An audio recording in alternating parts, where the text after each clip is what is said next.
Audio Jungle.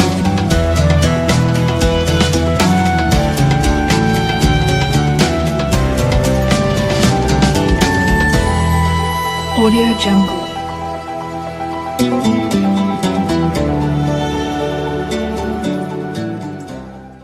Bismillahirrahmanirrahim. Alhamdulillahilladzi an'ama 'alaina bi ilhamil malaikatil muqarrabin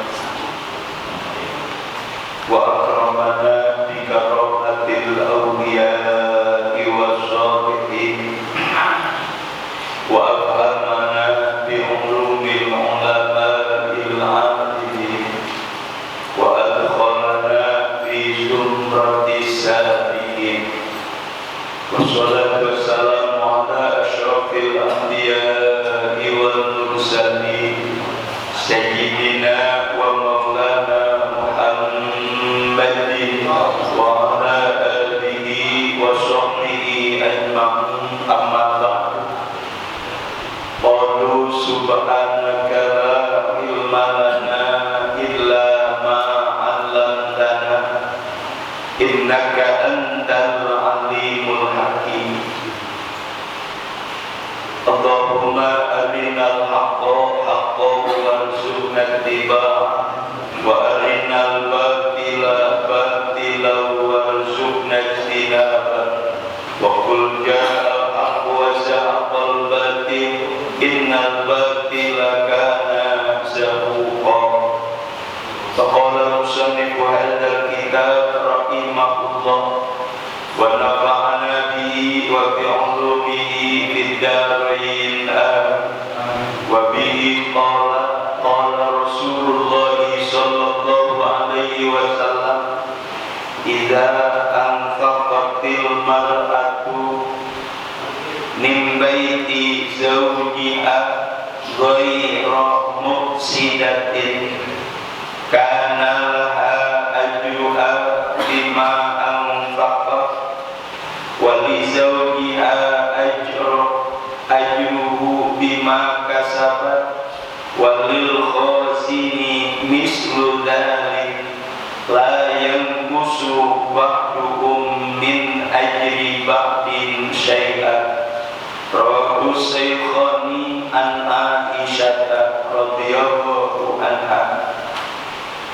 Hadratul mukarramin wal mukarramat, para asatidz wal asatidzah, para penjaga wal penjajah, tokoh agama, tokoh masyarakat, tokoh pemuda, para sesepuh, para bimisku, para orang tua, aparatur pemerintah, khusus keluarga besar Pondok Pesantren Nihayatul Huda, keluarga besar Majelis Taklim kaum ibu Nihayatul Huda, juga khusus keluarga besar Masjid Jami Al-Hidayah, khusus keluarga besar Mushola Ahsanul Muhajirin, dan juga keluarga besar Masjid Jami Nurul Hasanah Rumpuri Cikarang Hijau, dan juga keluarga besar Masjid Jami Al-Mujahidin, dan juga dari Jagawana, dari Kampung Kandang, dan juga dari Masjid Jami Al-Qi'at,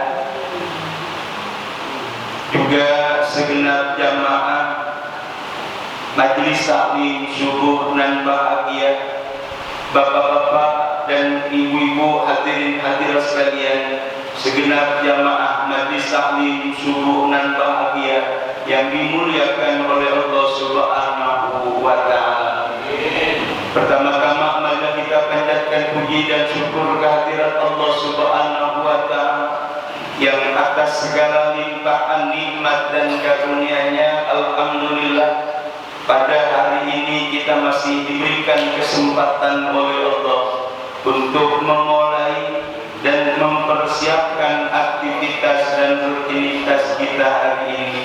Bahkan di tengah persiapan yang kita jalani, kita dapat meluangkan waktu, menyempatkan diri untuk bersama-sama hadir, berkumpul dan bertemu kembali di satu majlis yang mulia, yaitu Majelis Taklim Syukur dan Bahagia Pondok Pesantren Nihayatul Huda, dalam rangka taklim, silaturahmi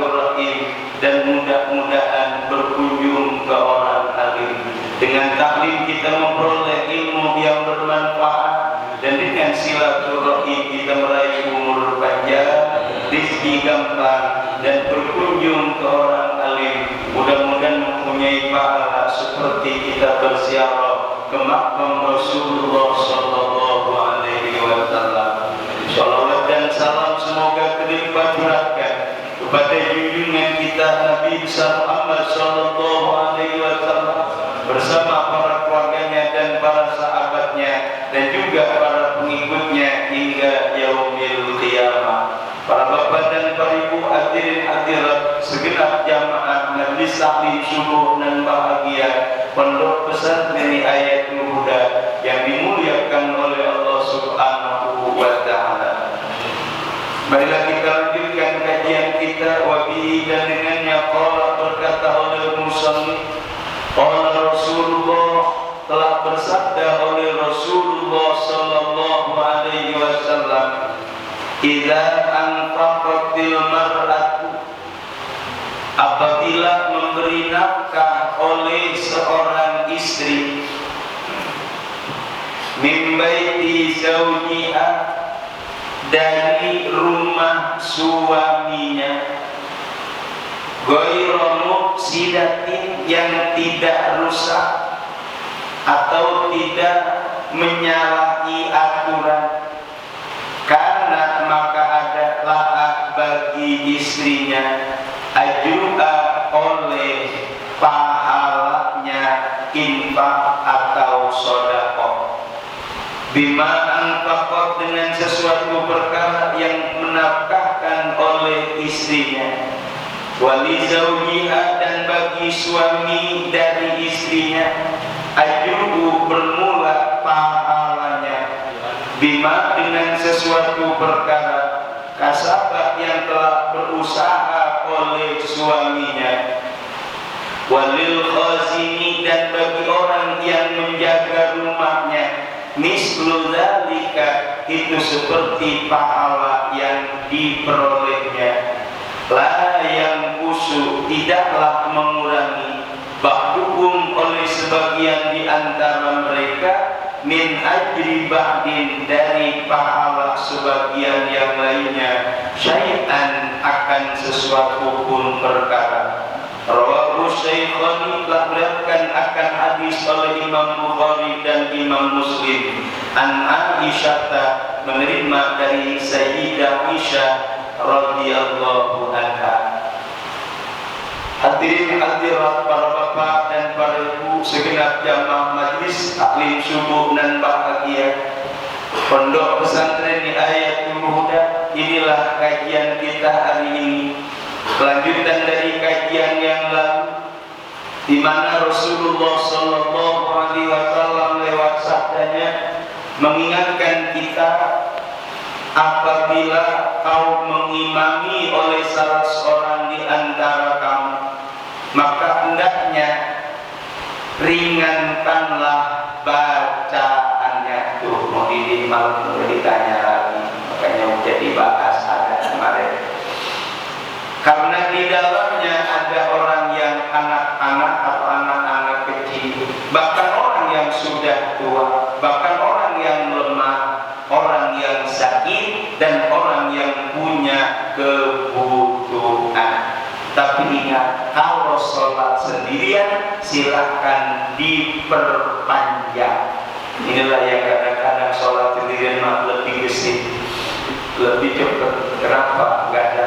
Nggak ada tanggung jawab. Padahal maaf, jangan bahasa tanggung jawab. Karena sholat kita bukan hanya diikuti oleh makmum atau dilihat oleh orang, lebih-lebih dinilai oleh Allah Subhanahu wa ta'ala. Maka perbaikilah sholat kita, karena yang menilai Allah. Bahkan nilainya bukan di dunia, nanti di akhirat. Yang kalau bagus, alhamdulillah. Kalaulah tidak bagus, kapan memperbaikinya? Balik lagi ke dunia, sudah tidak ada lagi kesempatan. Yang ada berarti sholatnya bermasalah. Maka kalau sholatnya bermasalah, yang lain pun terbawa. Sebab bahwa sholat itu adalah wadah dari segala amal perbuatan, bahkan menjadi kontak dari segala perbuatan. Awwalu ma yuhasabu bihil abdu as-sholat. Idza shalla sa'iru amali kulli wa idza fasada sa'iru amali kulli. Sholat itu yang paling pertama dihisab, dihitung, diperiksa. Apabila sholatnya bagus, maka baguslah semua amal perbuatannya. Kalau amal sholatnya tidak bagus, maka semuanya pun ada bahaya dan akibatnya. Maka kajian pagi hari ini, Rasulullah Sallallahu Alaihi Wasallam bersabda dan sekaligus memberikan pelajaran kepada kita yang hampir-hampir ini belum tapi menjadi sebuah komoditas dalam kehidupan rumah tangga. Apa komoditasnya? Komoditas adalah sesuatu yang harus disiapkan atau dilakukan atau diberikan. Inilah yang ada dalam keluarga atau dalam rumah tangga. Yang penting happy, yang penting jalan. Padahal apakah jalannya sesuai dengan syariat agama atau justru ugal-ugalan? Kalaulah ugal-ugalan, inilah termasuk yang kita khawatirkan.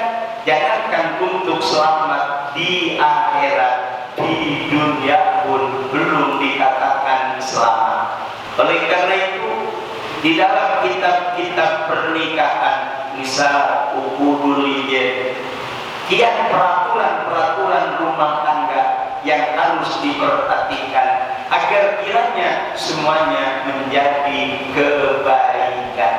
Apa di antaranya adalah nafkah. Asal usul yang memberi nafkah adalah seorang suami. Tuh, jadi wajib memberi nafkah kepada keluarganya, istri dan anak-anaknya adalah suami. Tuh. Tapi pada akhirnya istri pun ikut ambil bagian, atau mungkin ada di dalam kegiatan-kegiatan semacam itu. Bahkan ini yang pernah kita sampaikan, kira-kira hari-hari yang kita jalani memberi nafkah atau memberi belanja. Ayo, memberi nafkah atau memberi belanja. Sebetulnya memberi nafkah beda, memberi belanja beda. Adapun yang hampir lazimnya adalah memberi belanja, bukan nafkah. Adapun nafkah adalah maaf seorang suami memberikan bagian untuk istrinya sesuai kebutuhan istrinya, tapi diukur kemampuan suaminya, yang fungsinya hanya untuk kebutuhan dirinya. Itu namanya nafkah. Jadi memberi duit 50 kan sehari, 100 kan sehari, itu murni hanya untuk istri, gak untuk belanja. Kalau belanja terus suaminya ikut makan. Tuh, berarti makan yang sudah diberikan kepada istrinya.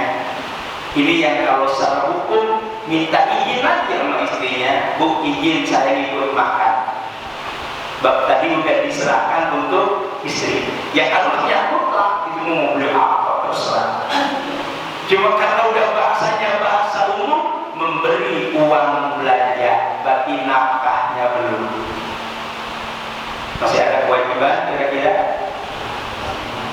Nih kalau mau diusil, dihitung secara hukum agama, kita belum memberi nafkah, baru memberi belanja kepada istri dan anak-anak kita, yang pada akhirnya kita pun ikut makan.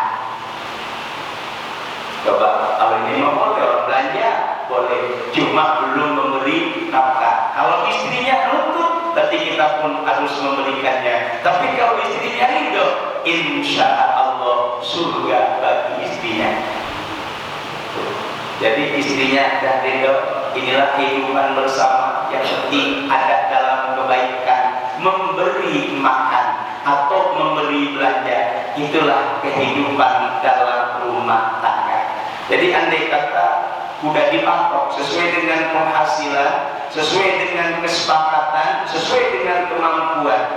Bab dalam hadisnya wajib seorang suami memberi nafkah sesuai dengan kemampuannya.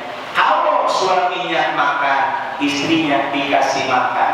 Kalau suaminya pakai baju, istrinya pun harus dikasih baju. Kalau kita kira-kira memberi nafkah baju berapa kali 1 tahun, insya Allah pinteran istrinya. Bodoh ya, kenapa? Oh, dia mau pintar, kesini beli, kesini ngirit, kan gitu. Sebetulnya itulah yang perlu dari hukum, apakah sudah termasuk jadi pahala atau justru akan menjadi bahaya dalam rumah tangga. Kenapa? Semuanya harusnya ada dalam pengetahuan suaminya. Maka jelas, yang pertama nafkah itu wajib untuk bagi suaminya, untuk istrinya. Adapun uang belanja adalah kewajiban untuk memberi makan kepada istri dan anak-anaknya. Udah buntel aduk. Oke, kalau orang tua mertua sampai nangis. Orang tua mertua sampai nangis. Iya, mertua ya, dan anak-anaknya. Andai kata dia sudah tidak mampu, berarti anak-anaknya yang wajib menanggung untuk memberikan nafkah atau memberikan kecukupan. Salah nanti inilah urutannya bagi dia. Karena kalau udah ada istilah nafkah, ada istilah uang belanja. Dan juga yang wajib usaha siapa? Suami. Istri tidaklah wajib. Cuma karena udah emansipasi manusia atau emansipasi wanita, kadang-kadang istri pun ikut memberi atau mencari nafkah. Misal kerja, misal usaha, atau mungkin ada yang dikerjakannya kemudian memperoleh ongkos atau upah. Inilah yang mesti diperhatikan oleh semua pihak. Hukumnya sebetulnya seorang suami lah yang wajib mencari nafkah, usaha. Andai kata tidak, inilah mohon maaf, bukan membebani suami, bukan membebani kaum bapak atau kaum anak, tapi memang wajibnya. Nah, ini oke, kalau masih seger buger, masih berpenghasilan, masih bersinergi, bisa ada dalam penghasilan.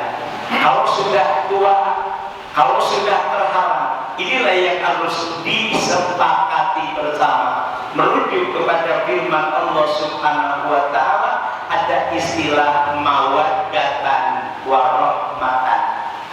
Mawaddah kasih sayang, rahmah kasih, mawaddah rahmah adalah sayang. Ada kasih sayang. Sebab maaf dalam bahasa keluarga rumah tangga, kalau suami sudah tidak mampu usaha, kemudian tidak ada lagi yang mencari, apa yang akan terjadi? Itu bahasa kebaikan yang kelak akan didapati di dunia dan di akhirat nanti. Karena itu seorang istri pun bisa untuk mencukupi keluarganya. Kalau istri kan kewajibannya selama pagi karena kemudian juga gereja dan melaksanakan hari itu. Jadi karena disumpah. Seorang istri sudah bersumpah untuk atas nama negara, berarti kewajiban untuk melaksanakan tugasnya. Tapi juga harus melaksanakan tugas sebagai seorang istri untuk suaminya. Nah, lalu suaminya ini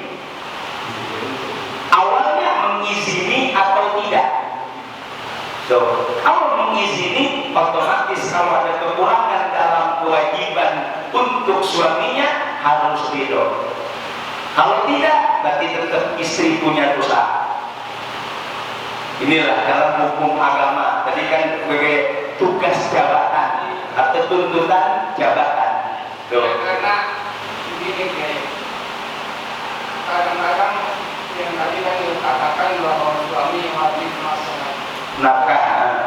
kewajiban kan. Nah, kalau saya kan seorang istri enggak gitu. Tapi dia kita sebagai pimpinan biasanya punya kewajiban karena kita melaksanakannya atas nama Allah disumpah. Kalau dalam bahasa rumah tangga, mungkin bahasa sumpah tidaklah menjadi suatu beban, karena sudah dalam bahasa pernikahan yang pada akhirnya si istri diserahkan kepada suami, tapi suami sudah tidak bersinergi atau tidak menghasilkan. Ini kembalinya kepada mawaddatan warahmatan. Jadi seorang istri ya nawin, seorang suaminya ya kudu legowo, begitu bahasa kitanya. Jangan ada istilah maaf hidup timbang makan doang, berantem mulu.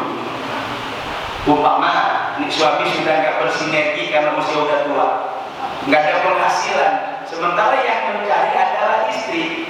Nah, maka inilah yang dalam kehidupan semuanya harus besar jiwa, besar hati, besar diri, agar kiranya tidak ada sengketa dalam rumah tangga. Sebab pada akhirnya, mohon maaf, inilah yang disebut apapun yang dihasilkan dalam rumah tangga itu adalah milik suami di dalam hukum. Jadi istri nyari dapat duit, tetap suami yang harus mengetahui. Nggak ada istilah ini harta istri, nggak ada. Semuanya harta suami, walaupun yang nyari istri. Yakin ibu-ibu bakal berontak, doang nyari-nyari gua. Ini kalau secara hukum agama. Jadi kalaupun yang nyari istri, tetap suamilah yang berhak untuk mengaturnya. Cuma karena hukumnya hukum negara, ada yang ambil, ada tampil, makanya kadang-kadang bikin pernyataan ini mah harta istri. Sebetulnya dalam rumah tangga semuanya adalah dikomandoi oleh suami. Kalaupun yang nyari istri, apalagi yang nyari suami, istri hanyalah menerima. Inilah carut marutnya dalam kehidupan rumah tangga. Seakan-akan seorang istri pun harus mengatur ini, mengatur itu, gara-gara nyari sendiri. Nah, kembali kepada hadis ini. Apabila seorang istri memberi nafkah di dalam rumah suaminya, nah nafkahnya nafkah yang mana? Bapak yang nyari, suami yang nyari, kemudian dinafkahkan ke istrinya, istrinya membelanjakan hartanya. Loh, pertama untuk yang wajib, misal belanja untuk kecukupan makan hari ini, atau mungkin yang kalau bahasa karyawan kan sok bulanan, ada istilah bulanan tuh sok bulan. Nah inilah berarti si istri yang mengatur. Yang memberikan, yang menggunakan harta tersebut adalah istri. Nah, kalau istri memberikan nafkah ini dengan cara yang benar, misal untuk keperluan rumah tangganya, bahkan termasuk kadang-kadang sodakoh sama yang minta-minta, sodakoh sama yang minta-minta, termasuk membelanjakan di luar kebutuhan yang seharusnya. Contoh, ini yang kalau cara hukum, jadi nanti ada bahaya yang mengancam dalam rumah tangga. Kalau betul-betul dinafkahkannya sesuai dengan kesepakatan dan kebutuhan bersama, maka si istri punya pahala kalau mensodakohkannya. Suami punya pahala menjaga rumah, maaf kalau bahasa umumnya security lah gitu, yang menjaga rumah kita, berarti ada yang mengamankan, itu pun dapat pahala. Nah, kalau memang itu dijalankannya dengan sebaik-baiknya, termasuk mohon maaf ibu-ibu, kalau mau ngasih orang tua ibu, ini kan dari ibu, itu harus seizin suaminya. Kalau tidak seizin suaminya, maka sama juga memberi api neraka kepada orang tuanya. Maaf, bukan ngebebanin, bukan. Maka kalau suami yang bijak, gak usah pakai diminta izin. Anak mertua orang tua kita, udahlah dilepas, dibebaskan. Asal semuanya sudah paham, inilah budget keuangan kita yang harus cukup dalam waktu yang sudah ditentukan. Kalau ini yang sudah terjadi, maka rumah tangga akan kelihatan harum, wangi, bahkan akan berjalan mulus dan tulus. Insya Allah, sebab tidak ada dusta di antara kita. Ya bahasa umumnya, tidak ada dusta di antara kita. Suami pun inilah keuangannya, inilah kebutuhannya. Yuk kita bareng-bareng untuk senantiasa ada dalam kejujuran. Makanya tadi saya katakan, istri beli baju. Kalau memang dibutuhkan, silakan. Kalau tidak, ada istilah, Bapak mau ngasih ganti baju dalam 1 tahun berapa kali?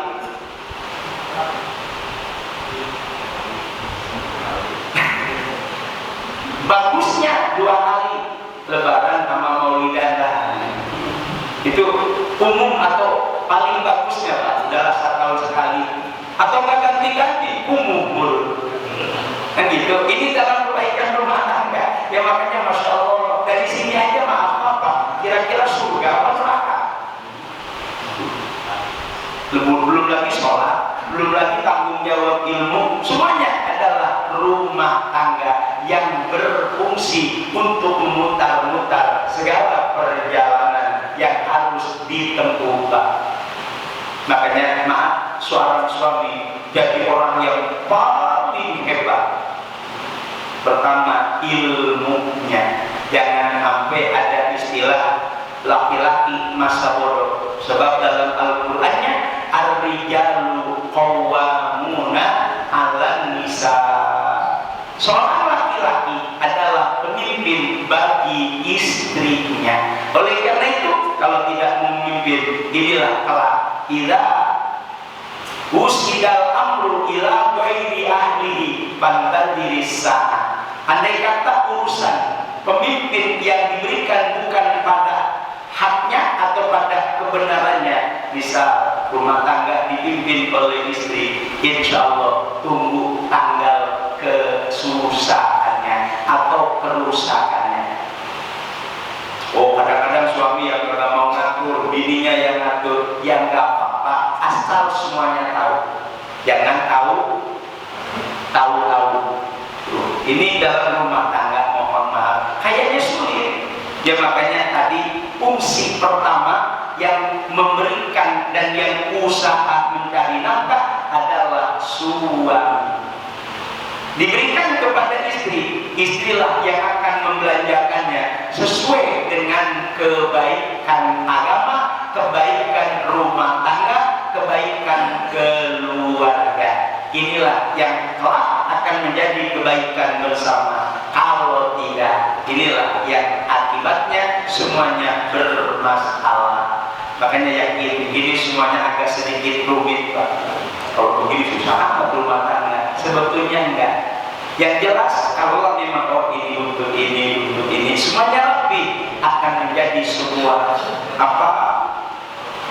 bahtera rumah tangga yang bisa mengarungi samudra nan luas sekalipun, yang akhirnya sampai kepada dermaga pantai keindahan. Insya Allah. Apabila seorang istri membelajarkan, maaf, kalau bahasa usilnya Pak, seorang istri mau memberi nafkah atau memberikan sodako untuk pengemis saja, bukan untuk yang minta-minta. Kudu izin dulu Pak, nggak mahal hukumnya Pak. Jadi hukumnya kudu Pak, saya mau ngasih tetangga, saya mau ngasih orang yang butuh, lebih-lebih orang tua. Cuma ini kadang-kadang udah wakulima ridho, yakin udah ridho. Makanya seorang suami punya pahala, seorang istri pun punya pahala kalau ada dalam keridhaan. Kalau tidak, maaf, pahala hanya untuk suami saja. Nanti insya Allah suami masuk surga, istri masuk neraka. Jangan begitu, pahala mulai jadi egois, dua-duanya biar masuk surga. Caranya, yuk kita ada dalam kebersamaan, ada dalam keridhaan. Karena bagaimanapun suksesnya seorang suami, yakin adalah 90% istri yang berperan, Pak. Suami mah taunya beres, Pak, udah. Nah kan, suami taunya beres makan, beres pakai baju, ya kan? Beres kemana baik beres. Kalau ada istri mah cacahan nikah. Kan gitu, kalau nggak ada istri, ya kan masak sendiri, kan itu bahasanya. Makanya yuk rangkum dalam keluarga. Ampun. Jadi inilah semuanya dikampur oleh seorang suami, yakin pada waktunya akan keteter.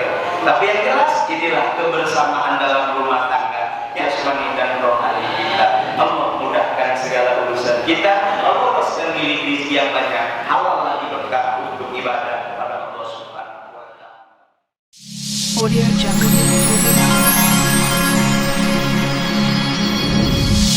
Audio Jungle.